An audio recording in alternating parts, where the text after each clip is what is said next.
We're very, very spoilt. There's obviously lots of wonderful places to go on safari all over Africa. But I reckon here, you shake the trees and the leopards fall out of them, as you can see. So we're very, very lucky. So if you ever want to come on a safari and you want to have a look at especially the lions and the leopards, you got to come to the Sabi Sands. They are so well documented as well that you can follow their story. I mean, I'm sure you've seen all the different documentaries about the Mapochos and the different coalitions of male lions in this area, or the different leopards. So, you know, if you're thinking of coming and visiting us, which I hope you do, and hopefully I get to meet some of you someday, is have a look at their stories. Look at them a little bit, read a little bit about them, so when you come here, you know so much more about them. That's what I'm still waiting for some information about this lovely little cat behind us, and who Sindile's father is. If someone can please help me out, it would be really useful. I've got a little notebook, so I'm taking notes so I can learn the different individuals of the Northern Sabi Sands, which would be quite exciting. But she's really not doing too much, eh? She's still just laying around, big belly. It's quite a nice spot. So if I was her, I'd maybe stay here and have a little snooze for the afternoon.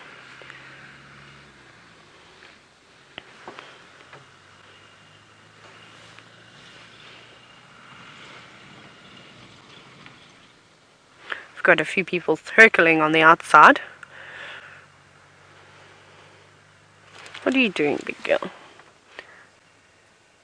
Just resting. It'd be quite interesting. Would have been nice to know what she had eaten, because she's got quite a big belly. So I wonder if she hasn't actually just been in this sort of guarri thicket for a few days now, munching away on something that we didn't even know about.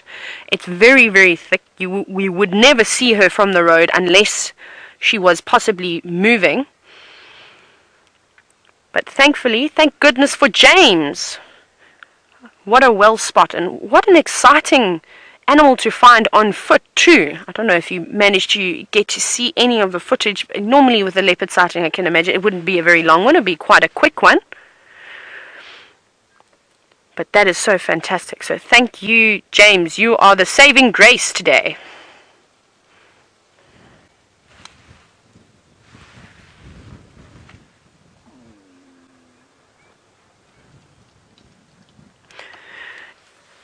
So speaking of leopards, I've been hearing this name, the Anderson male, and Anna Marie has just asked me if I've ever seen the Anderson male. No, I have not. However, I believe there is a big dispute in the Sabi Sands as to who is bigger, the Anderson male or a male by the name of Mbavala, he lives down actually on the reserve I used to work at. We used to see him in the Sabi River quite a bit. So he sort of traverses between Sabi and Lion Sands, and I suppose the Kruger National Park as well, sort of the Paul Kruger Gate area, and he is a monster. We actually call him Vin Diesel as a nickname on the reserve. That's how big he is. So I'd love to see the Anderson male. I believe he seems to be pushing his territory a bit further north, if I'm not mistaken, which is quite exciting. I would absolutely love to see him, and then be able to tell for myself who I think is the biggest. It would depend on a few factors though. Whoever's eaten the biggest meal will then obviously look much larger. I'm going to sneeze, excuse me. Goodness gracious. Must be allergic to the cats. No, I'm just joking, Shadow. And so yes, Anna Marie, no I haven't, but yes I would love to. I've seen a few of Mbavala's offspring. And there's this one male called the Flat Rock male. He's got a big gash up, if I'm not mistaken. I think it's his right leg or his left leg. I can't remember, one of his front legs from fighting, but it's not causing him any severe problems. He's walking around like normal. It's sort of it's a superficial wound. And he is 3 years old, and he has got a dewlap at 3. Well, there's one coming. I could not believe my eyes. So I think, listen, if the Anderson male is anything what Vin Diesel looks like, it'd be very impressive, and I'd love to see him. That would be really nice. So I've got a long wish list since I've been here for a whole 48 hours, and I've ticked the top one off the list was to see one of the Northern Sabi Sand leopards. And Shadow, who I've heard lots about, and it's nice because I've seen her son, I can tick you off the list. And now I can probably identify you next time if I find you. It's lovely. And those of you at home, if you didn't tune in yesterday, remember I said to you that we should do a calendar and call it Bums of Africa, but you've got to do your screenshots. How's that coming along? I know we haven't got a leopard bum shot at the moment, but I just wanted to remind you, because I think that would be quite an interesting thing to see. The Safari Live calendar of Bums of Africa. So I've got lots of bum shots, but they don't count because they're not from here. So I'll also start doing one. I would like to try and snap a little photo, just so I have some reference when I see her next time, what she looks like. But it's difficult because we've got lots of trees in the way.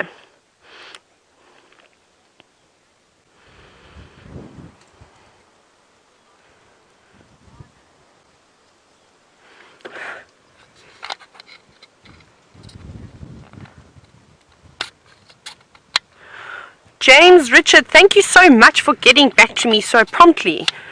James has just let me know about one of the questions I was asking all the viewers at home, who Sindile's father is. So I believe there's quite a dispute at the moment between the Anderson male, between, is it, I don't know, so who's the one with the M? Mbava? Not Mbava. Mvula, sorry. So I'm just thinking of Mbavala from down in the south. So Mvula or Tingana.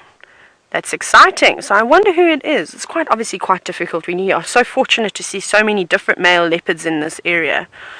That's exciting. My money would maybe be on Tingana because, James, you said he is the resident male. So I think he'd normally have first dibs unless this lovely lady decided to venture on further south or further north or east. So, but we'll see.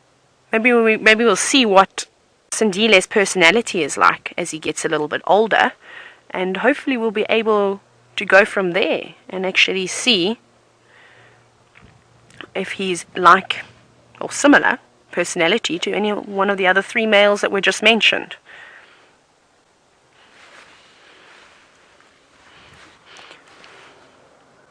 Goodness, got it. There's lots of action. Big birds flying in the sky, not really big birds, aeroplanes. Some guests obviously very lucky to come and visit us at the Sabi Sands.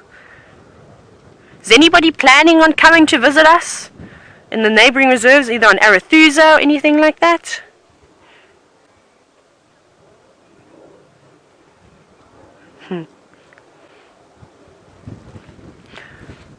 Oh, now the wind is picking up again. I know that Shadow is not doing much. At least she's looking around at us and we're not looking at a flat cat. There is nothing worse than watching cats sleep. I think that is on the bottom of my list of things to see. I would rather watch grass grow than have to see sleeping cats. That is not my favorite thing. But I am an elephant fan, as you all know. Elephants are my favorite.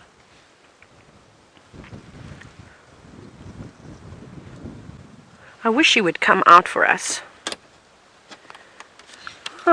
Maybe I can get a little gap here to take a little picture. Bums of Africa, everybody. I'm not going to let that go while I'm here. You're going to have to get rid of me. Bums of Africa. You have until December to do your calendars. It'd be so cool to see that. Right, you've got a stick in your face. I have one. That'll do. My photo. Don't you see my photo? You can, it's not that nice. But here's my photo. There's lots of sticks in the way. Oh, just take it a bit further away. Oh, I'm too close. It's a bit shiny. I think, can you see it? Yeah. Oh, look, there it is. Lots and lots of sticks. So I shall maybe post that a little bit later. I'm very excited because I got to see my first leopard in the northern Sabi Sands while working at Safari Live. It's so exciting. Yes, I love high fives. Can we high five the viewers? Sorry, Dave. No, you can have another one because I don't. You never leave anybody hanging. Everybody, that's like life 101. You've got, if someone puts their hand up to a high five, even if you don't know the person, you've got to give them a high five. It's hugely, oh goodness, no. I've lost something. Oh, I've got it again. And so I'm putting it back in my pocket. Okay. Am I still talking nicely? That's good. That's good, that's good. Oi. Turning around again. Hello, lovely lady. Are you going to come out for us? Or are you just going to sit there? Not even grooming anymore. Like I said, at least she is not horizontal. But she's got her eyes closed now. I think she's probably a few minutes away from being horizontal. Oh, open again.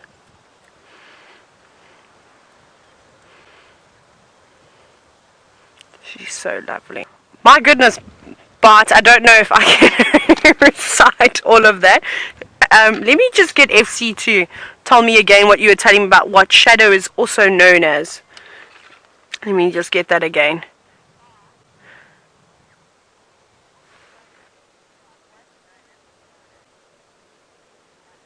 Ah. Okay. Thank you. Actually, I need to get my notebook out and take some notes because that is very interesting. Bart just told me that Shadow's name was Tingana, and then she is the daughter of... Now I've forgotten again. What is wrong with me? I'm so sorry. I've got breakfast brain this morning. She's the daughter of Queen Karula, the granddaughter of Safari. Very nice. Okay, I need to remember this. I'm going to be reciting it in my head 100 times until I get it right. These names are very unfamiliar to me, some of these ones. So I need to get used to them. Ah, okay, Bart. And to add as well, her sister's name is Tundi. So Shadow has a sister named Tundi. Where does she live? Where does she traverse? Was she pushed out quite far away? Is she further south? Is she further north? Is she further east of us?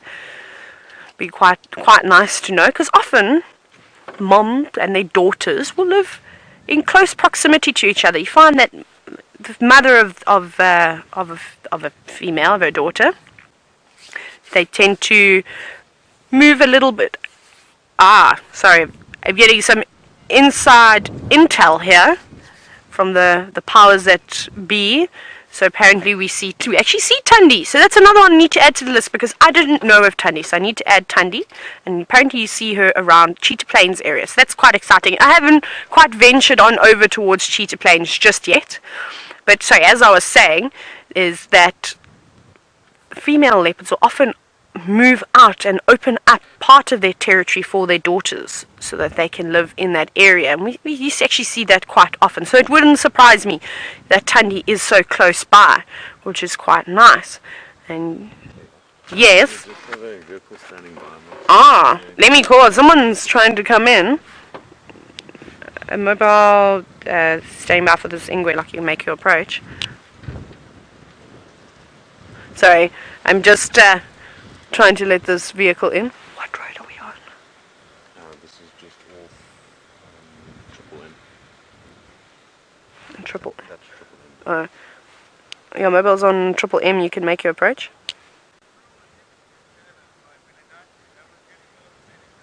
Just trying to let everybody know how to get here, because they're just watching us, and I'm doing a lot of talking this morning, which is my second favorite thing to do.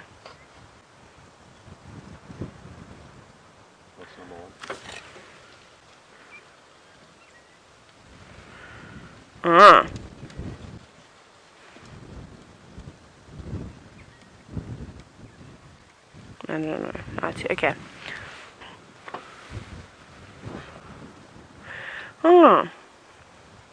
What are you doing, Shadow? Nothing. Still just sitting around. But I'm just going to tell you anyway. I would love to be able to talk to animals, any animal, an insect, a bird, and everything. That would be what I would absolutely love to chat about, which will be amazing. Can you imagine you having a very quiet morning? Like sometimes we actually have quiet mornings often in the bush, which is okay. Animals need a break too. You drive past a herd of impala because they seem to be around all the time. And you say to them, hey Bob, or because obviously you know them by name now, and you'd say to them, hey, listen, have you seen any leopards, any lions, last night, maybe at the local watering hole, there's a 2-for-1 special or something like that. And that would be great. And then they'd be like, oh yes, great. And then you could also warn them. You could say, listen, I'm going to give you a helping hand. Don't go down Impala Road today because I saw a pride of lions there. And then maybe they say, oh great, we actually just passed a leopard up in the tree with Jenny, who unfortunately didn't make it last night, something along those lines. I think that would be a great talent to have, to be able to talk to animals. So we seem to be having a big 5 drive this morning, which is actually quite nice. So we've seen the elephants. We've had elephants with me. We've had elephants with James. We've seen the leopard. Now we're going to shoot to Jamie, who's got something else for you.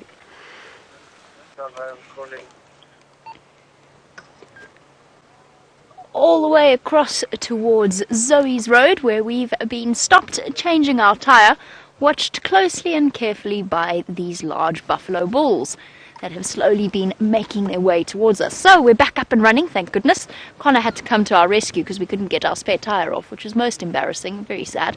But Connor came to our rescue, and he has since headed off to go and see if he can sort out whatever problems are happening with the bushwalk backpack signal. We've got these 4 buffalo bulls here, but we're not going to stick with them for too long. The reason I say that is because James has asked us to race through to Sandy Patch to have a look around there. He says there's lots and lots of vultures and perhaps there is a kill. I do, however, have some very, very interesting news for all of you. While I was changing the tyre, I was listening keenly to the Game Drive channel, as you do, of course, because you want to know what you're missing while you're busy doing something else. Junior's back. He's on Buffelshoek, close to the Manuletti boundary. They think it's Junior. Junior is the young male from the Nkuhuma Pride that has since dispersed. He is with another male, which has sort of been the case with Junior for the last few months. He managed to find a buddy, which is exactly what he needed, because one male lion alone is in a dangerous position. But with 2 or more, then it definitely... Oh, handbrake's up. Such a careful tyre changer. Oh, that was the chock. As you can see, we're all in one piece, which is the mark of a successful tyre change. You never want the jack to go and smack you in the face or something similar. But we're going to go and figure out exactly what's happening here. It sounds like, and I'm going to double check this with Taxon after drive, it sounds as though the 4 Birmingham boys are also on Buffelshoek. So somehow they have reconvened, and then there's Junior wandering about. The Nkuhumas apparently are quite nervous. They are also on Buffelshoek, but a little bit further to the east, towards Nyala Dam. So interesting things happening with our lion dynamics. Ooh, some skinny-looking buffalo here. I wonder if perhaps that's not what we're going to go and search for on Sandy Patch, with all of those vultures. Very, very interesting times. Of course, as much as we are happy to hear that Junior is alive and well, the last thing we want him to do is go anywhere near the Nkuhumas. He is a serious threat to those brand new beautiful little cubs. As a young male, his instinct is going to be to do some interesting thing, potentially kill them, which is exactly not what we want. Sorry, I'm getting the word interesting stuck in my head because Rex is trying to catch me. Go ahead, Rexon. Let's go, let's carry on. Jamie, if you don't mind, check on Triple M. There's quite a lot of vultures descending very close to the road, but inside Simbili site. Okay, copy that, thank you. I'll check with the stations in the west as well. Thank you. Jamie, Standing by. Oh, so popular this morning. Everyone wants to talk to me. Tax, last I heard, he was still with Taylor, but close to it was close to Triple M. I'm not sure if she's crossed. Okay, copy, thank you. Ja, maar she's van die English was static and sick worry second we just Well done, Taylor. She's got this under control. What a pro. It's always difficult when you first start working here because you've got this constant, you've got the game drive comms in your ear and you've got obviously final control with the questions, and it all can get a little bit overwhelming at times with so much information being fed through. And that's why we all still do the slack-jawed expression. We're in the middle of talking and all of a sudden we go, while we listen to whatever's going on in our ear. Especially when there's some interesting things happening here on the game drive comms.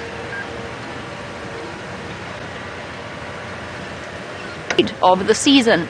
I don't know why it decided to pop out at the moment, because we're still a long way from any rainfall, and that's generally when we get to see them coming out. Now, Sean, you wanted to know if we've seen an increase or a decrease in any animal species because of the drought. There's no major noticeable impact on the mammal species yet. They are not looking fantastic. The most noticeable impact we are seeing is on the insect life. And we're going out on bushwalk, and I mean in summer we go out and bushwalk and we'll see hosts of insects, and we'll stop at every single tree and termite mound and there'll be something for us to see there. At the moment the insect life is particularly depleted, except for the mosquitoes. There are lots and lots of mosquitoes, I know, because they kept me up all of last night. And Jerry, when I arrived this morning, was desperately trying to spray her room and then shut the door to try and get rid of them. And the rest of us have got fans on full blast to try and keep them away. So the mosquitoes are fine. They're okay. Nobody needs to be too concerned about our mosquito population. Amphibians there'll be a noticeable drop. There was a noticeable drop last year in summer, and we typically don't start to hear the frogs call until the first rains, but I'm not familiar with this area. I've only been in this area during the drought, but I expected to see and hear more frogs. There have been hardly any. Fish, there'll be a massive drop in the fish population. That makes sense. Their dams are all drying up. Even the catfish, some of whom will survive, thanks to that mucus-encased membrane that they can live in. Even they will start to struggle.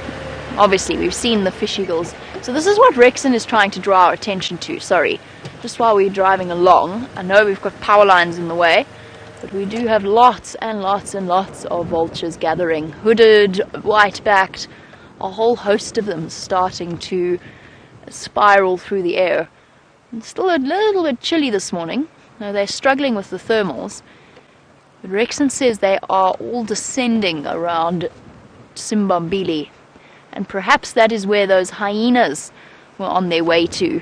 We didn't get to catch up with them, did we? Because we got distracted by the leopard. We don't even know which clan they came from, which is always a pity. I enjoy a good spotted hyena sighting, but perhaps we'll get to see them now as we make our way towards Triple M. I'll double check once I get a bit closer what's happening that side. Unfortunately, if it is a kill on Simbambili, as you know, we can't go there.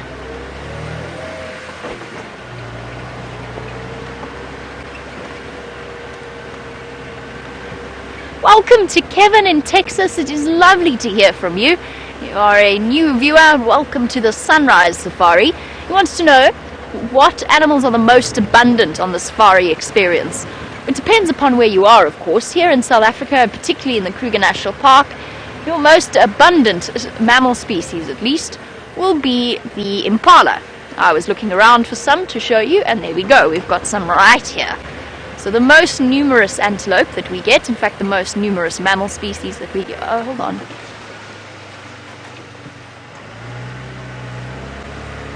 This leopard walked along this road. Remember we started off the morning, sorry Kevin, remember we started off the morning talking about the male leopard. He's somewhere here. Here's our impala species. Hello. Good morning. It's okay, don't run away.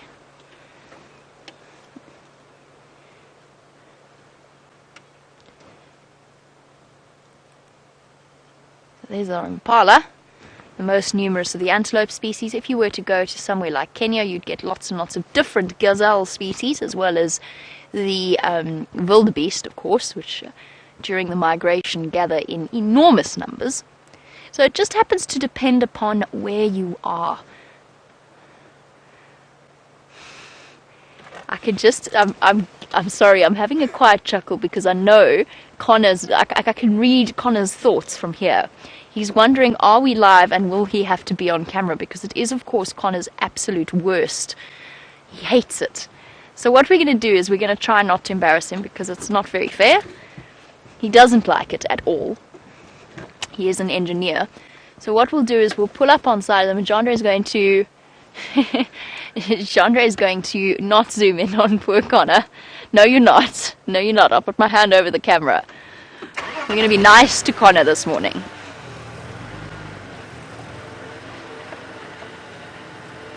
Poor Connor. He's trying to, I bet you he's trying to think whether or not he can reverse backwards and disappear. He's trying. Oh, engine's gone on. Poor Connor. Shame. Stations in Konzo 4, Madoda Ingwe, going along Voya Telemain access between Gallagher Shortcut and Aubrey's Road. Are you going to behave, Jandre? You are going to behave. Yes, you are. Hello, everybody. Hello, Bushwalk team. I must just apologise for the ambient up. I must just apologise, everybody. I believe you saw me having something that might be described as a hissy fit, and that was because we were standing 15 metres from shadow and we had no signal, which made me very cross indeed. Indeed, I think that the hissy fit I threw was in proportion to my general state of frustration. It happened with me with a lion once, and VM as well. I bet you didn't show a hissy fit though. I didn't, no. No, you see. Sorry. So I do apologise. We're quite going right. home, obviously. We've been rescued by this fine fellow to my right-hand side here.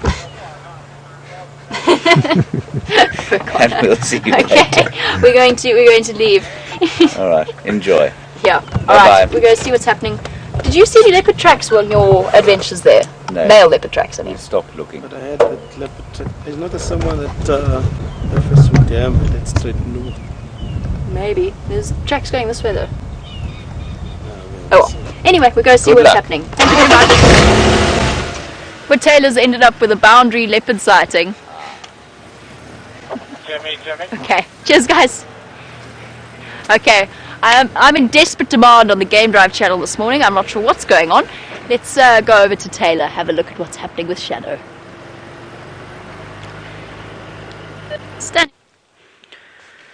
Welcome back to Safari Live, everybody. In the heart of South Africa, and we are looking at one of the wonderful leopards that roam around in this area, and her name is Shadow. She's an older girl, so I'll just do a quick little recap, I suppose. Older girl, she had a little bit to eat. We're unsure of what she's eaten, but you can see by the size of her belly, it was a good meal. Now, she has groomed herself already. Occasionally she gives a few little licks on the paws, but otherwise I think she is just digesting at the moment. You can see she's panting quite heavily. It's not particularly hot at the moment. I'm still wearing a jacket to keep nice and warm. And the reason why they pant like that after they've had a big meal is all that food is pushing so much pressure up onto the diaphragm, onto the lungs, so it doesn't allow her to take big, deep breaths. She's having to take short, little breaths, which is alright, I suppose. It doesn't really do her much harm. What would be really nice is if she went to go and have a drink of water to help digest that food, and it would obviously be great for us to see her up and moving around.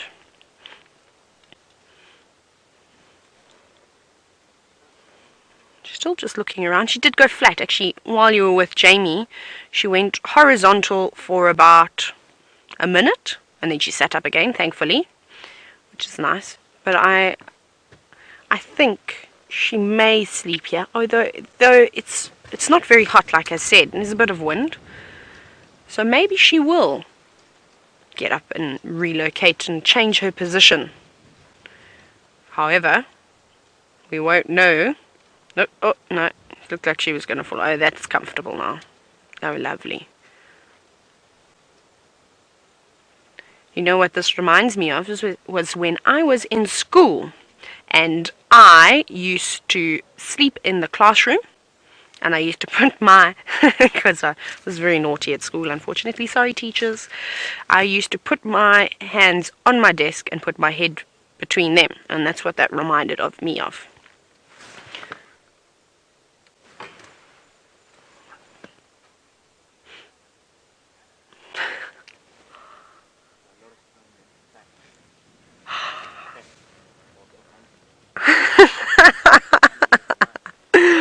I don't even want to respond to that. Okay, so my pesky brother at home, who's naughty, Sean has just asked me if I remember hitting my dad when he hung me out the window at the lion sighting in the Kruger National Park. That's not really 100% true.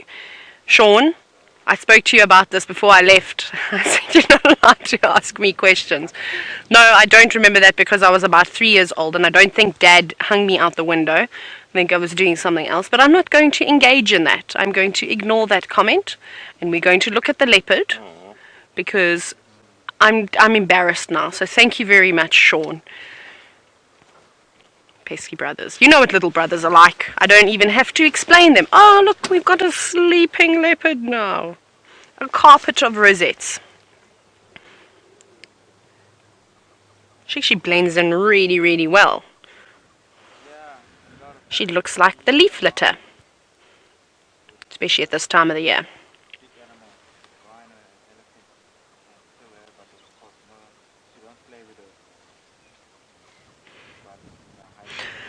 So, Christopher from Arizona, you would like to know, how are leopards aware of other leopards sort of encroaching in their territory? Or from a variety of different things. Obviously, leopards have got phenomenal sense of smell, and they've got great hearing. But now let's go back to the sense of smell. So, male and female leopards are territorial. So that means that they mark and defend territories.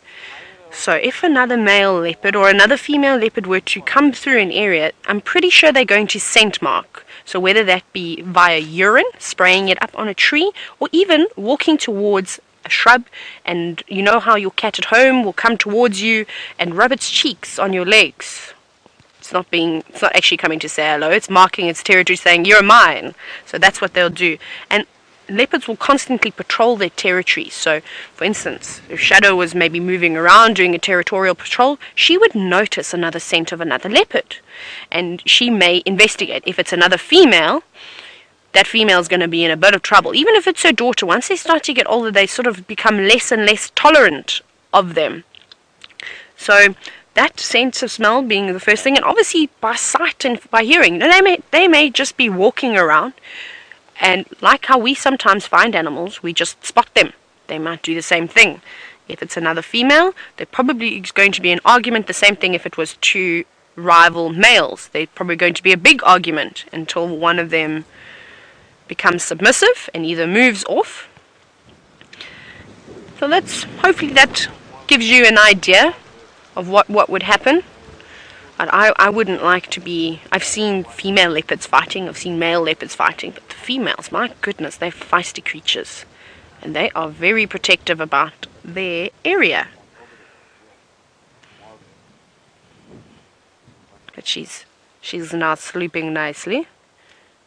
Yeah, I've changed my mind. I think I'm going to stick with my guns. She is not going anywhere. I think she's going to sleep here, although the animals don't read the same books as us, and I know everybody uses that, but it's so true. She could actually just get up and start walking now and make me look like a fool, which the animals, I think, love to do. I think they actually plan their day sometimes like that. How can we embarrass Taylor today? Remember, if you do have any questions, you're welcome to send them in. You can either hashtag Safari Live on Twitter, or you are welcome to email us. Email us at not at email, questions at WildEarthTV. I'm having a tongue-twisted morning today, which is great. I'm going to have to go back. You know what? This sleeping leopard, I think, unfortunately, is going to sleep, and I think we had a great sighting of her with her head up. There's a few other rangers that want to come through and have a look at her too. Jamie's got something with feathers. Let's go have a look and see what she's up to. I've raced through to Triple M to see what these vultures are up to, including this hooded vulture that, with its short tail, is doing quite a good impression of a battalier in this wind, rocking from side to side. The question is, what is going on that has attracted all of these vultures? They seem to be moving off, though. Now, perhaps it was just that there was a kill somewhere in this vicinity, and they've just been waiting until it warms up ever so slightly before they move off. There's still a very nippy wind. Considerable temp. We seem to be sort of jumping up and down 20 degrees at a time at the moment. Starting off our early mornings very chilly and then shooting right up to nearly 40 degrees. Where are all of these vultures? I see nothing. Saw some fresh hyena tracks going back towards the Manuletti. So perhaps it was our clan that we got to see this morning, albeit very briefly.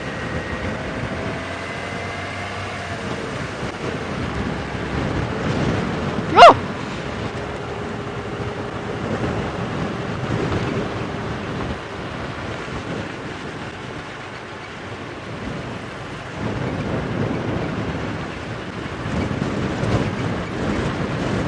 There you go, you can see us trundling along a road known as Triple M. I'm attempting to hold down my hat as we go south. And this is the boundary between Djuma and Simbambili.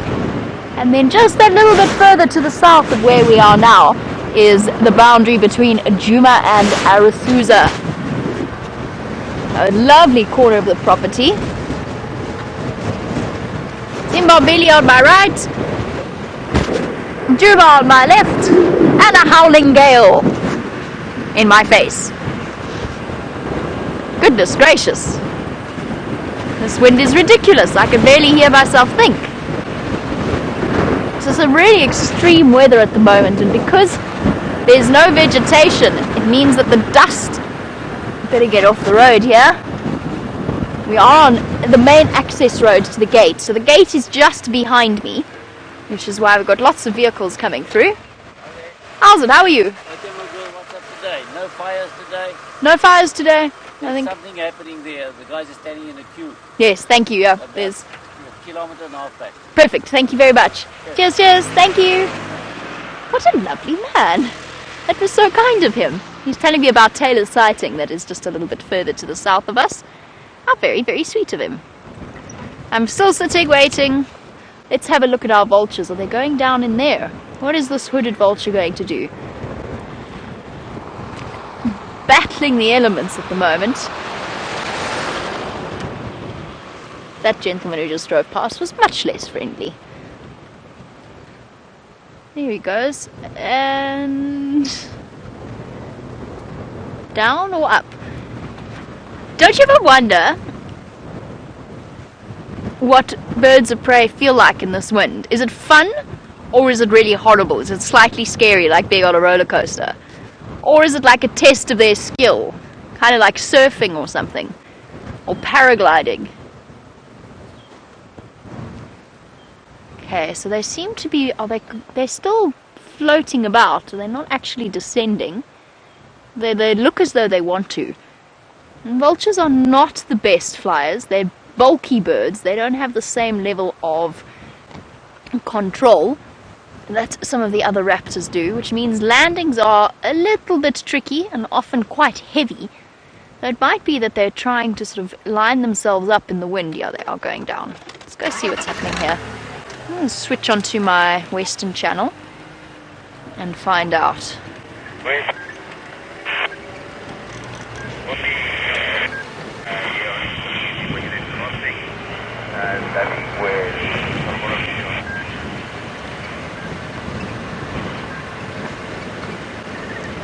They seem to be going down just past this jackalberry. I wonder whether Shutter didn't have a kill and then lose it. Oh my goodness, this is horrible. I feel like we blow away. Perhaps if we sewed our jackets together, we could make a sail and then just put the vehicle in neutral. We'd be absolutely fine. could sail.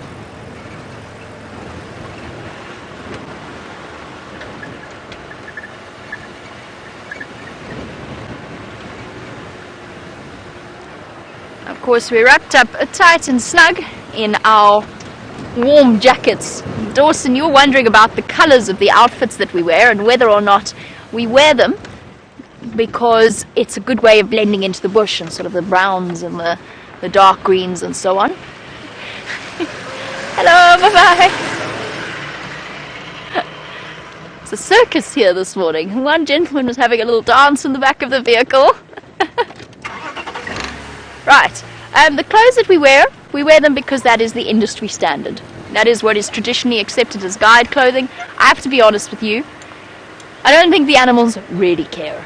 So they do see in a little bit of colour, so a little bit of blending in is nice, and it looks professional.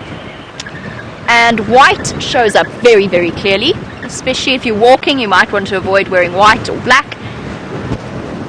And stripy clothes. Red and blue are actually okay, it's not that bad. But stripy... Hello? Now don't you be full of nonsense. I'm not doing anything. I know it's windy.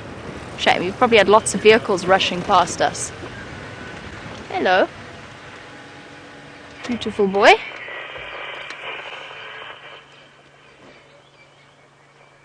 On windy days like today, the elephants are a little bit more on edge. Shaking he gave me a little bit of a head shake as we came past. Beautiful bull. Oh, big boy. And yes, the constant rustling and the noises actually upsets them a little bit. They get very, very uncomfortable and quite nervous. More so with the breeding herds than with big bulls like this one. They tend to feel quite comfortable. Hello, Vultures. Ah, juvenile battalier. Not vulture, juvenile battalier. A dark brown colour, so it hasn't got the beautiful adult plumage.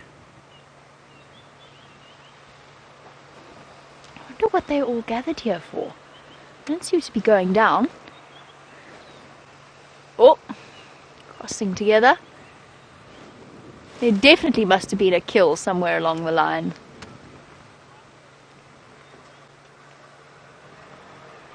Jerica, New Zealand, you want to know what the biggest carcass is that I've ever seen animals eating.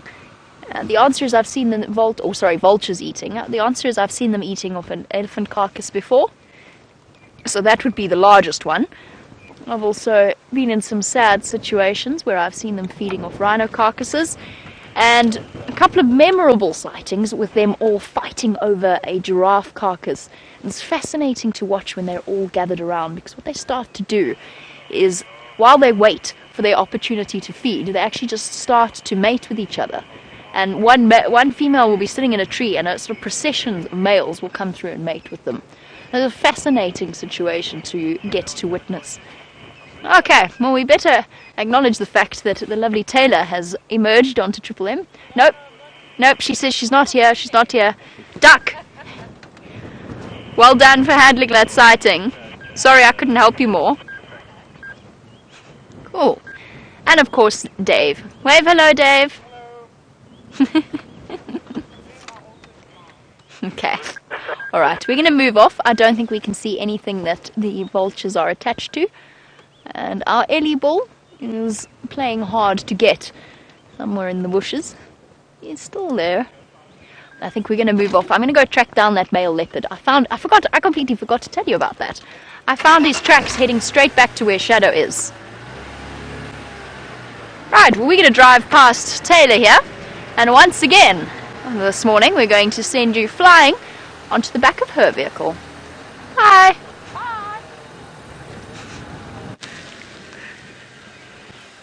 Look at us looking at you. Wasn't that wonderful? Hey, it's amazing. We're bumping into everybody this morning. It's great. Very friendly around here. So I see Jamie's had some beautiful birds flying high in the sky.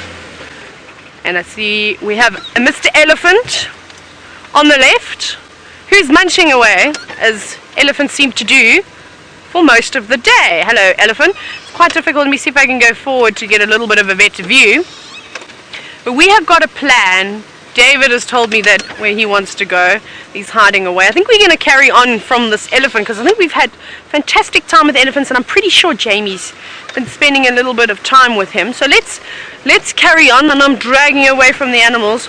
We are on our way to Sydney's Dam. We're going to have a look in that area. I haven't been there, so I'm also learning the roads as we go along. So I'm trying to remember everywhere that I'm going. However, my memory seems to be acting like a goldfish this morning, so round and round we go, having to ask FC to repeat things 100 times to me, so I apologize. I'll have some brain food for breakfast, and then hopefully I'll be on form for tomorrow. So we are mobiling at the moment, and hopefully we're going to find something interesting. Actually, I'm going to show you something really interesting. I just need to find some. It's some stuff that we see all over the property. Where are you? There's some, but I'm looking for a big pile. So if anybody spots a big pile of elephant poop as we're driving, please let me know. We're looking, we've got lots of elephant poop up ahead. This is one of my favorite things. Okay, so I'm going to very quickly hop out of the vehicle. I'm just going to pull off the road just a little bit, because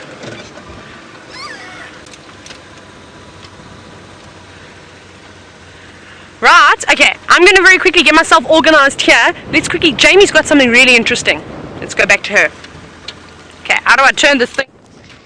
Let's have a look at this poor Wahlbergs eagle that is clutching desperately onto the branch, trying to weather this wind, and every time it turns its head to look behind it, and it gets sort of seriously ruffled by the wind. So an uncomfortable weather for these guys as well.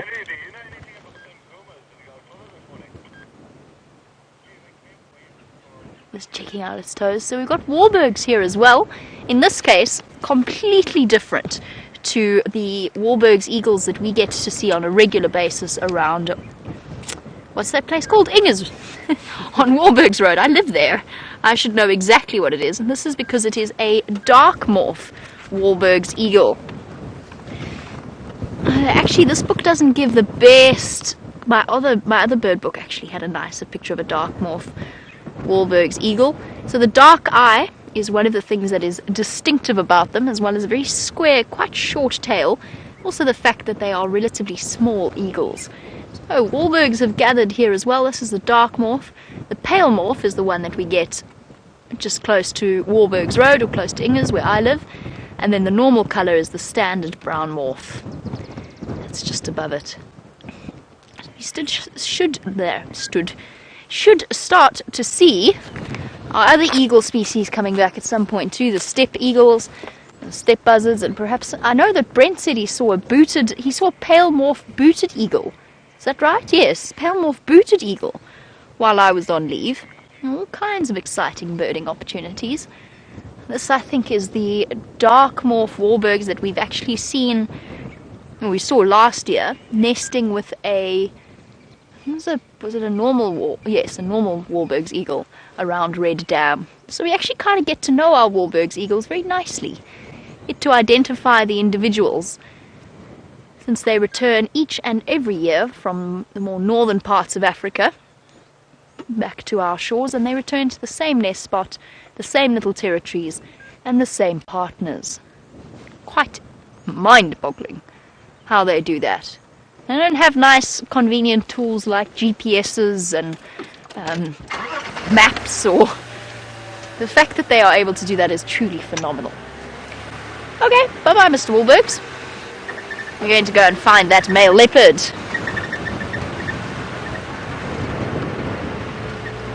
Alright, well, it seems as though Taylor has perhaps got a bit of a headache from that sighting with Shadow on a boundary road. We're going to get out of this wind.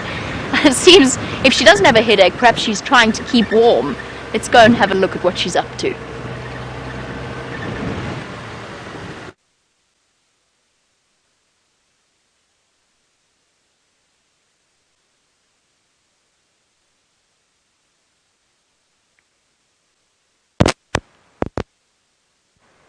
Can you hear me now? And you're back. I'm back. Sorry, we have to redo that all over again, but because it's live, no, we can't. So, woo! I've got some elephant dung over here. As you can see, it's burning too well, actually. I only just lit a small piece. So just going back to Steph yesterday, who was trying to make a fire. I'm going to put it out a little bit because it's getting a bit out of hand. You can die a bit. There we go. It's dying a little bit. And so Steph yesterday, he was trying to make a fire, and one of the things he was using as tinder is elephant dung. So it's fantastic to make a fire. As you can see, it's burning really well. Obviously, you want to use dry elephant dung and not the wet stuff, otherwise you're going to be trying to light that for ages. Now, one of my favorite things to do with elephant dung, and if I remember correctly, I remember watching a little clip that was put together about James and the insects and his swatting techniques of the flies. Nobody likes flies, nobody likes mosquitoes. I have your solution. I think I should be doing commercials. Elephant dung. So elephant dung is a fantastic way to get rid of flies and insects. So as you can see, it's very windy, so the smoke is blowing quite quickly. So what I like to do is take an old tin, like an old jam tin or an old tin of beans. Obviously get rid of the contents, give it a good wash, take the paper that's wrapped around the outside, let it dry. Then you take a screwdriver and you poke lots of holes in the side. Obviously, if you're young and you want to do this, maybe ask mom or dad to give you a helping hand. So you poke lots of little holes just in the side. You take a bit of dried elephant dung, pop it in the middle, you light it, and you let it smolder very slowly, like what you can see is happening over here. And those little holes, obviously the smoke will then filter into the air, and I can promise you, you will have no mosquitoes, you will have no flies bothering you. And one thing that we like to do in Zambia, which was quite cool, is you actually take a tin and you dangle a string from that tin. You hang it on the cruiser, especially if your cruiser's got a roof. The tsetse flies can be very, very bad in the northern parts of Africa. And this elephant dung also helps for that. How cool is that? Now obviously I've now burnt some elephant dung, and I don't want to be responsible for burning down the Sabi sands. So I'm going to just very quickly put it out nicely. Oh, but one thing, I've forgotten my other thing. You know, with this whole change of season in South Africa, it's hot, it's cold, it's windy, it's sunny, it's all over. A lot of us are getting these little change of season colds. And my tracker, Candy, who is an amazing gentleman, he showed me something fantastic. He said that, like you, I'm sorry, it's getting out of hand again, like you would inhale steam. When your grandmother said, you know, you're sick, you go and inhale some steam, my dear. You'd go and do that. You put a towel over your head, put hot water in a basin, and you do that. You can do that with elephant dung too. Can you believe it? So all you do, you put a little bit, obviously in a metal container, something that's not going to melt. You cover your head with a towel and you inhale the smoke, and it can actually help relieve a headache and congestion, which is great. I'm really going to put it out now because this wind is interesting. Oh, I'm lost again. I'm back again. Okay, I'm going to go down slowly. Put this out. Remember, you don't want to cause a fire. Everything is really dry at the moment. Just break it.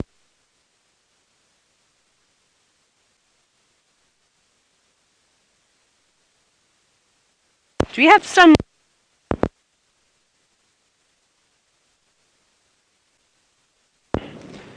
Try not to bend. Back again. Okay, I'm not going to bend. I'm going to... because it has smoldered quite a bit, but I'm going to do it in the sand. So I'm just going to waddle on over here. So I'm walking like... I don't even... sun or something. Because... let's get rid of this, because water's not important to drink. No, I'm joking. Luckily, we're not far from the lodge. But I also don't want to cause a fire. And then... just to make sure, let's bury it. Cover it with sand. Stomp the poop. There we go. And now the fire is out. I'm not going to burn down Djuma. I'm going to just put this back in. I'm going to try and climb back into the vehicle without losing sound. Come back here. Yeah. Woo! I need to grow longer legs. Closed door. Haha! I'm back in the vehicle. Now we are going to carry on our venture towards Sydney's Dam and see what's happening there. But I really love the elephant dung, so please use it, don't use it. While we make our way towards Sydney, we're going to go back off to Jamie, the mechanic.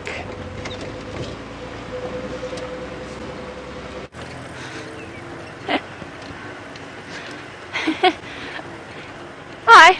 I'm not really so much a mechanic as just a tyre changer this morning. In the meantime, we have caught up with some zebra. Hopefully we'll be able to get a nice view of them here through the trees. Where's going to be the best? Ah, no, don't go away.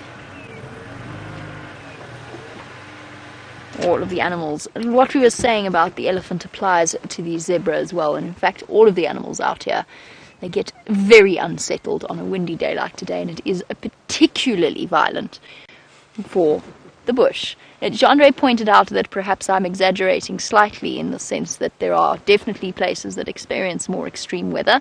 Jean-Ray, of course, is from Cape Town, where the wind blows horrifyingly, constantly. I'm not a huge wind fan. Now, the zebra agree with me. They find wind unsettling, and I think that we do actually have an instinctive reason behind why certain people do get unsettled by wind. I know I do, and I know that I'm not alone in that. I know quite a few other people who find they get just a sort of low-level anxiousness on a windy day like today. It probably stems from a time when we knew we were more at threat. Wendy's antenna is singing gently away as the wind blows across the top of it, kind of like when you blow across a glass bottle, make that flute-like sound. The antenna's doing the exact same thing. The wind is getting it at exactly the right angle. Just something that we found. I forgot because I got distracted by our tyre changing expedition. A lovely warthog skull, massive warthog skull. We don't always get a sense of scale in terms of how large warthogs actually are. This is just the top half of its face. You can see there the attachment point for the tusks. This is where the tusks slot in, the top tusks. And, nicely, we've also got a view, well, there's the eyeball, obviously. Very flat-shaped head, long and flat. And then, if we turn it over, we've got a nice view of its teeth. Now, my guess would be that this is actually was quite an old individual. And the reason that I say that, apart from the fact that it is deceased, is that it is rubbed smooth here. So I'm going to bring it right up close. I'll bring it right up close to the camera, Andre. There we go. Have a look at that. Have a look at the teeth of this particular animal. So worn smooth.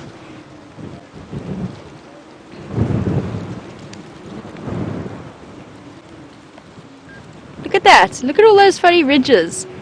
It almost looks like a sea anemone, doesn't it? From this perspective. It's awesome. Very, very cool. And there you go, sense of scale. Warthog. Warthog skull. Awesome. Oh, fascinating.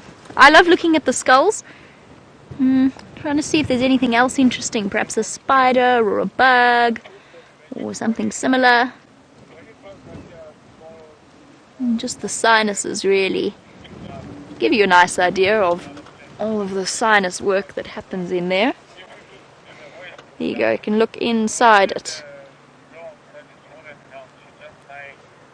There, straight through and out the other side, and you can see the remainder of the sinus, oh, it's blowing, sinus membranes. Got a few blades of grass and everything in there, but the sinus folds, of course, so crucial to an animal's perception of their world. And then one last thing I do want to show you, actually, turn it around one more time, is these holes and the grooves that run alongside them. Look there, you can see the little holes there. You can see it's almost like grooves that run along the skull. There, perfect. And those are for sensory nerves, sensory and motor neurons, obviously all bundled together there. So to provide essentially a way of it going from the brain, which would sit, the brain case would sit in the back here. You can't see it. It's sort of inside this cavity, so tiny, tiny brains warthogs have, and then obviously the nerve cells running through and across, and then you've got another one here, and that will be leading the nerve cells, the essentially very, very sensitive nerve cells, to the whiskers of the warthog. The whiskers, the lips. You've got those incredibly extended tufts of hair on either side of them. So that's what those holes are for. For neurons. Cool. Yes, I will take it for the tent, although I think that the one that James has in the tent is probably slightly superior to my warthog skull. But nevertheless, I shall take it along just in case. Well, the zebra have been watching us with a sort of vague sense of curiosity. I think they learned something from that anatomy lesson. What do you think, Chandra? Definitely. When I was studying when I was younger, when I was still in school, I used to teach my cat. It was my way of learning. And as a result, she's probably one of the best educated cats in Johannesburg. I don't think the zebra quite have the same taking it in level.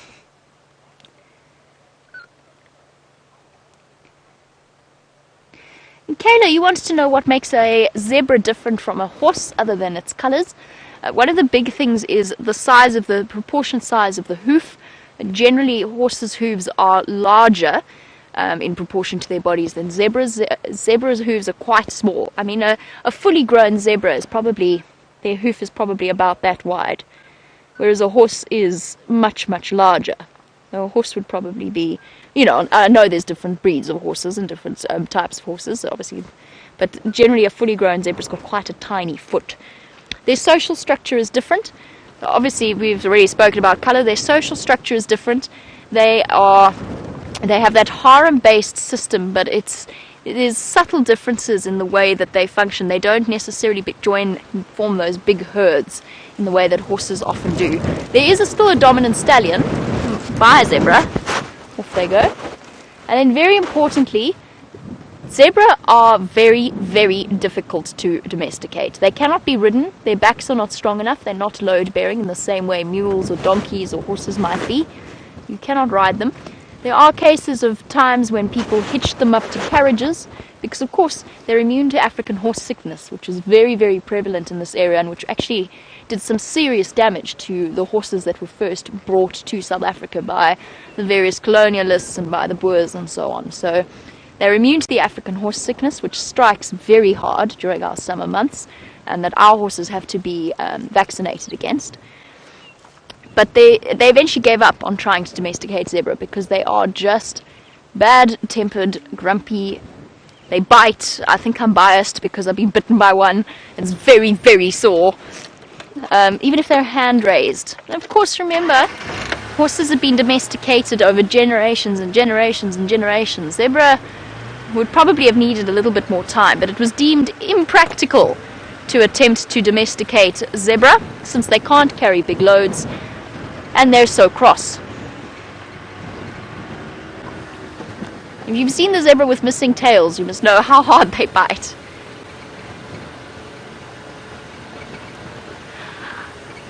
I noticed that.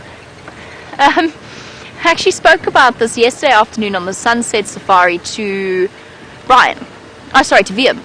And I don't know why it is. So James Richards pointed out that there seems to have been an increase in zebra. Is that due to the drought or is it just a coincidence? I think it's just a coincidence. I mean, yes, they're going to be gathering for water, but there's water spread out through the whole of the Sabi Sand. I don't think that our grazing quality is not all that good. Shame, all the birds are clinging onto the branches. Oh, well, or not. Or, you know, flying away. Nice idea. There goes a lilac-breasted roller. Well done, Jandre. Managing to keep track of it. They are such beautiful birds. You can see the effect the wind is having on their feathers.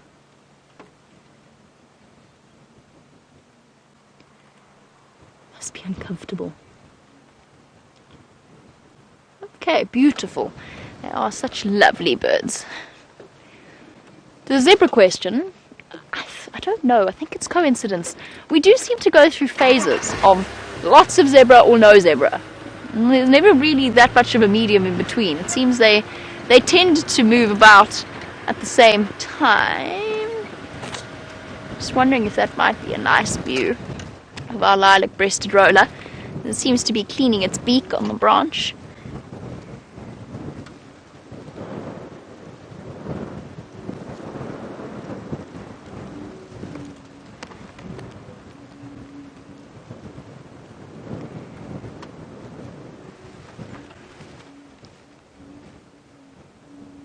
Wind gusting around it. Turning its head to the side. This is of course a way of repositioning the way that it sees, because they've got quite large blind spots in the front of their faces. So quite a wide peripheral vision, and very, very good proprioception. So their ability to see in 3 dimensions. I have to have a good chuckle at Wendy's aerial. Making such a lovely sound, singing away. Let's see if we can get it making the sound.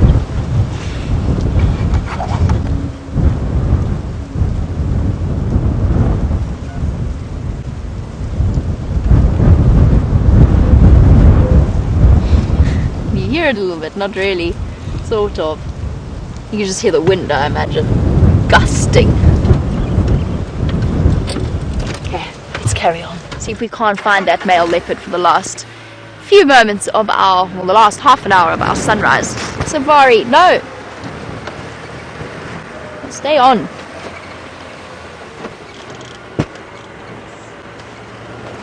Okay, I'm going to just double check. Perhaps I got the direction of those tracks wrong, so I'm going to head back to the original position of the tracks. Let's go find out what Taylor's doing and if she's managed to put out her elephant dung properly.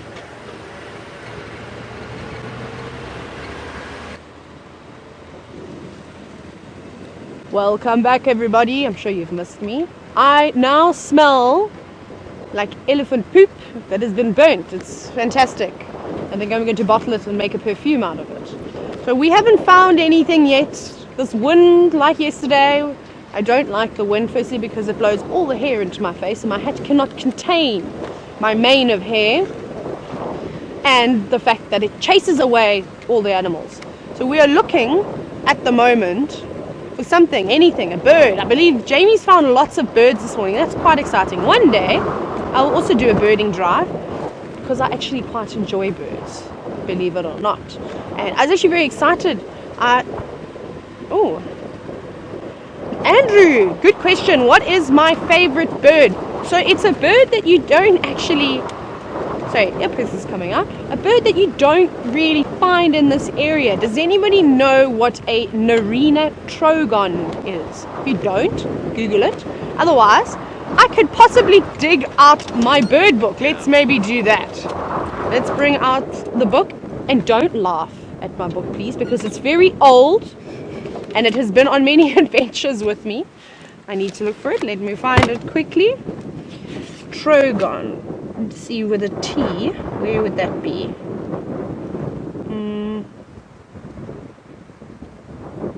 What's wrong with me? I can't find there. 254. That's where we're going. Okay, just try and reposition it. If you look over there, you can see this beautiful Narina trogon. Now, it's a wonderfully colorful bird, but they prefer forests. So I used to see a lot of them in the Eastern Cape of South Africa, so like the southeast coast. They quite like it. And where you have a little bit of water or a canopy of trees. They love those sort of areas. And they are beautiful. They look like a parrot crossed with something else that I'm not quite sure of. But lovely red breast, beautiful sort of iridescent green on their back, and that bright yellow bill, which you can see quite nicely. That stands out. Oh my goodness, it sounds like Jurassic Park out here. I don't know if you heard that, but I could hear a screaming elephant in the distance. So that is my favorite bird, an Narina trogon. I'd actually like to see this one. Hang on, David. I want to show everybody this bird down here called an African pitta. I have never seen one. I I want to. I looked for them in Zambia. I didn't find them, so I need to go back. Okay. Let's go towards the screaming elephant. It sounded like a calf. Yeah, it sounded like a calf. Sorry, I'm just readjusting. It sounded like a calf that was screaming for its mother's milk, and Mom was saying no. Let's go ahead. It didn't sound too far away. I think I need to invest in an Alice band or some more clips or something like that, because my hair.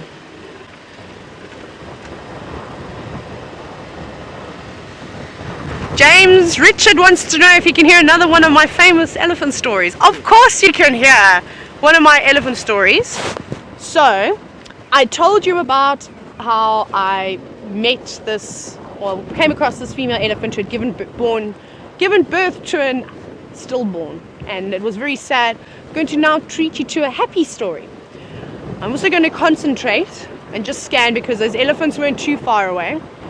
Actually, yeah, let's carry on. Let's go slowly though. So, I can hear them. Listen, they're here. They have to be here. James, I'm going to get back to your question now. Let's try and relocate on these elephants, and then while you watch the elephants, I can narrate a wonderful story. Oh my goodness, what is going on? There we go. I see the culprits. I'm going electric. Oh no, don't. Why are you running away? It looks like Mom and baby on the left. They are very unhappy. I don't know what has upset them. All you can see is a dust cloud running away. We're not going to upset these elephants. We're not going to follow them. We're going to leave them alone. They are very traumatized by something. I don't know what it was.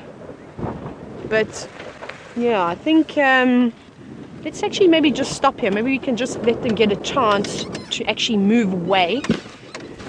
That's not a good sign. At first I thought it was maybe Mom saying no to little one, but then I saw Mom racing off, ears flared in the opposite direction, and little calf in hot pursuit, and they've disappeared now. And so remember how I was saying earlier, we always want to leave on a positive note with the animals. Just tucking the hair away. This is a perfect example. These elephants have told us how unhappy they are. I don't think it was because of us, because I heard this from a distance.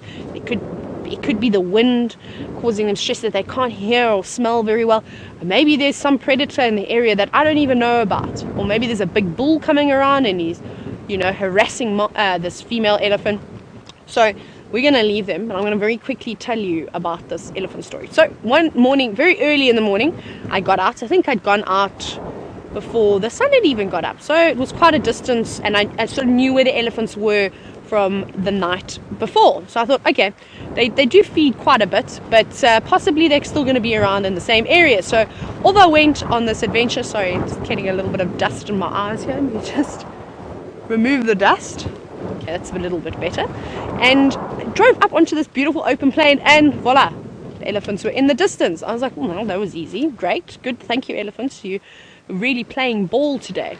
So as we approached the herd of elephants, they were all in a very tight circle, sort of like what we saw yesterday with Brent when he was at the watering hole, and the elephants had formed a little protective circle around the little one as it was splashing around, because they were a little bit upset whether it was from the rover or the hippo, a bit of both.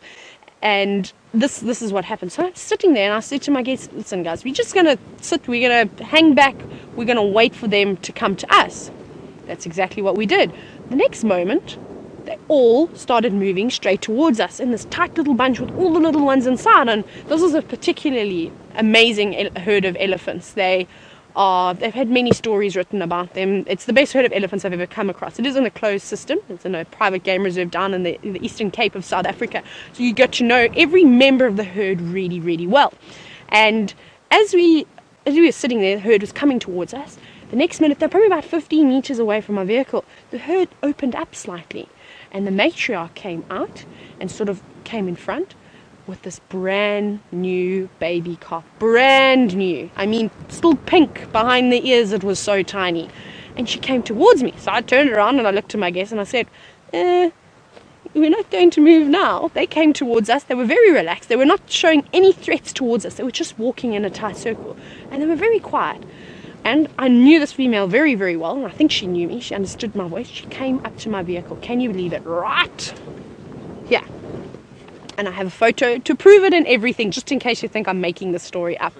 So she came up to my vehicle, and the little one then came in between Mom's legs, and then it's like she was introducing this little calf to my vehicle. It was the most unbelievable thing. So I said to everybody, we are not going to make a sound. We are going to sit here quietly, enjoy, don't lean over, don't move around. This is a tiny brand new baby calf that was probably born either in the early hours of this morning or even late last night. I wasn't 100% sure. Came over, this little one sort of touch the vehicle. Normally we don't want the animals to touch a vehicle, but Mom stood quietly, and this little one obviously had never seen a vehicle in its life, and it was smelling. For 15 minutes we sat in complete silence while this little elephant investigated the vehicle, and the rest of the herd sort of fed around the vehicle, and Mom stood right next to me, and then they moved off. She gathered little one and off they went into the distance. It was unbelievable how it was so moving. I can't even describe it to you. Everybody sat there with goosebumps. It was the most amazing experience to have the matriarch of this beautiful herd of elephants introduce her brand new calf. And that was the first interaction that I had with this tiny little elephant. And did it have a personality as it got older? It was a lovely elephant. So there's my elephant story for you today. Maybe we can do a thing. Maybe I can do an elephant story every morning for all of you. I've got lots. I love to spend as much time with them as I can. And I really hope that that elephant that went racing off in the distance has a better day. So let's carry on down along this road, and I hope you enjoyed that little story. And let's see what else is around. But it's a bit windy, like I was saying earlier. I think everything is hiding. But if I find something, I'm going to let you know. Off to Jamie we go.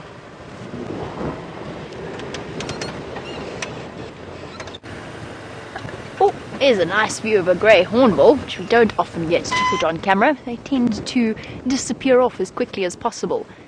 And he's whistling his merry tune. Unfortunately, it's so windy that you probably won't be able to hear it. But that beautiful sound that is so, there we go, so different from the red and the yellow-billed hornbills.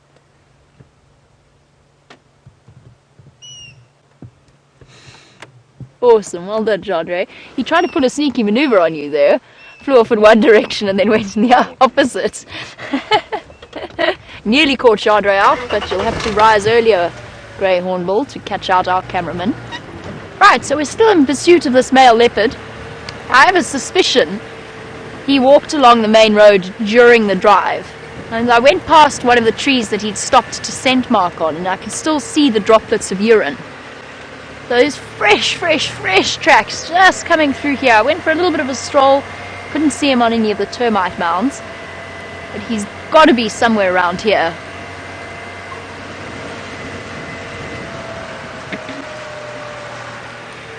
He may well end up meeting up with Shadow. David, you were wondering if a male and a female leopard will ever fight over territory. No, they won't.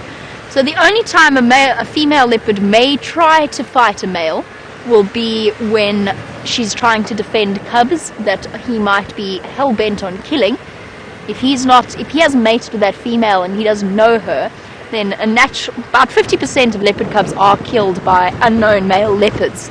So that's the only time a female will try and defend something, and even then she is seriously outmatched. She won't even fight to keep food.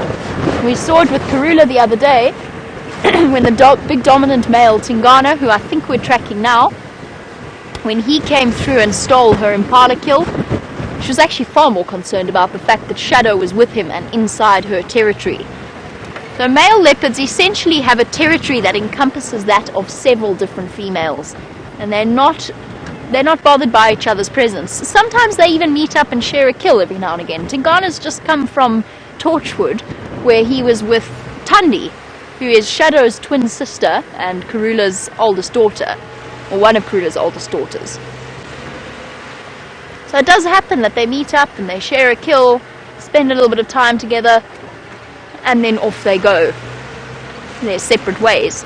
The only time, of course, they'll spend a considerable period of time with each other is if they're mating. Come on, Tingana.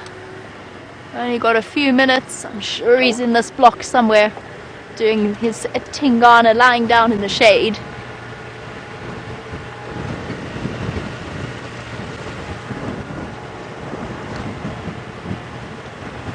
Sorry, the wind is howling. I'm just trying to cover my earpiece.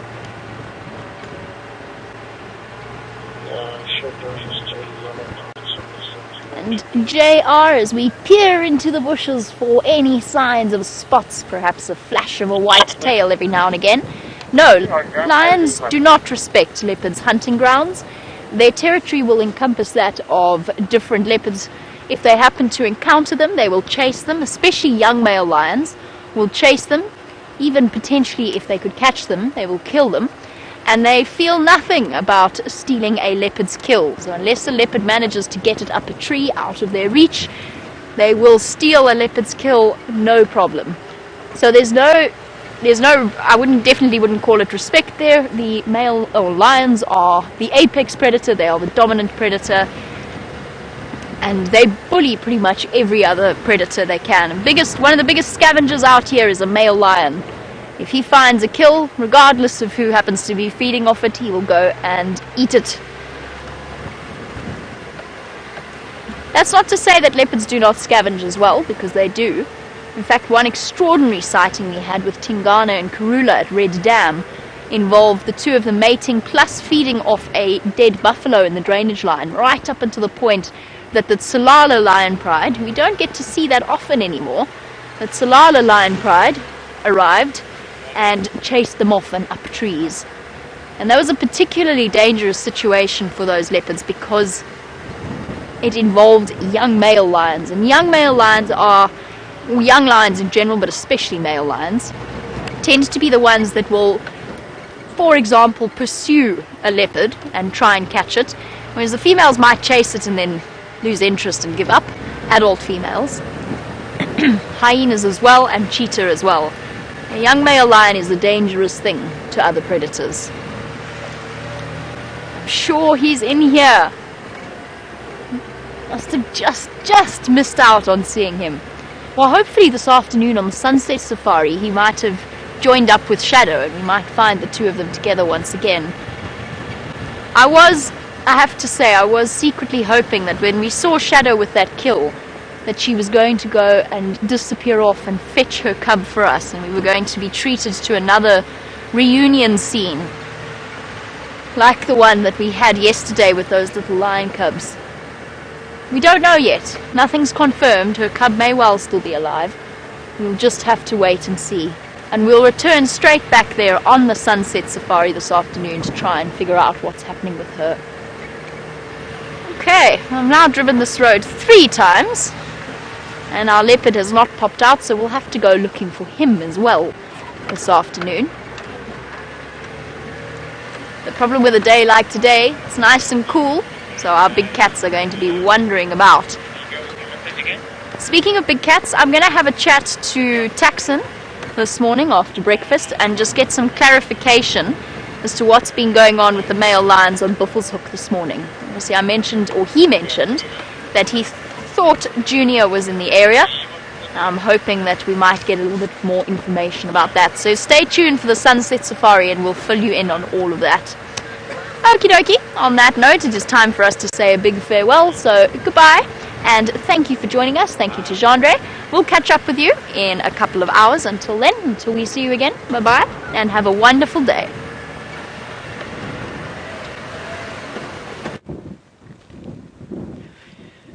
So I said earlier that I want to show you some birds. I'm going to just very quickly, before the show ends, show you about these birds that traumatized me my entire life of trying to track. So we all try and do these qualifications to try and improve ourselves. Now watch the way they walk. Can you see how they do not walk in a straight line?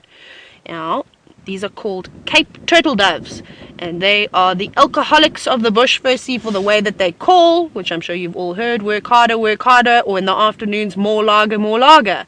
And they walk like a person who's been at the pub from breakfast until 2 o'clock in the morning. They stumble around all the time. So when you're looking at their tracks, and hopefully I'll be able to find some tracks one day and show you, is that they walk sort of in a serpentine, going sort of from one side to the other, one side to the other. So I failed a lot of tracking assessments because I kept forgetting that one, and it only took me 3 times of losing out on some valuable points. I then realized, aha, anybody that walks in a little serpentine pattern, it must be one of the doves, and particularly the turtle dove loves to do that. So a very common bird, but I think a very underappreciated bird that we see in the bush. And they're quite happy pecking along on the ground, looking for breakfast. I'm starting to get very hungry. I'm looking forward to a bowl of fruit and yogurt with some honey. Nuts optional. That would be quite nice. So I know we're nearing the end, and I just wanted to say that thank you so much, everybody, for watching us. Look at all those leaves blowing in there. It's quite a nice effect, actually. It's great. It'd be a great ad for L'Oreal. Yes, I can make a very famous bird call. I don't know if it's a bird that exists. I'm sorry, I just want to get your name again. I didn't quite hear that with the wind. Rainbow. Rainbow? I'll do one for you. Raymo, sorry, Raymo. Raymo. Caw-caw, caw-caw. I don't know what bird that is, but I can do that noise. I'm going to have to start saying goodbye to you all. We're going to have one last look at my face with my blonde hair that blows everywhere.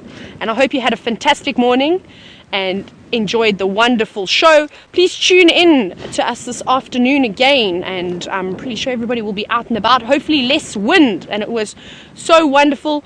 A really wonderful thank you from myself and of course David, who's done a phenomenal job this morning of helping me. I know I'm going to be repaying him with all sorts of gifts, and hopefully we will see you a little bit later. Remember, #Safari Live or questions at WildEarth.tv. A goodbye for us. Maybe we'll leave you with the birds. There's a Birchall starling. Oh, I'm on the dove. Are you on the dove?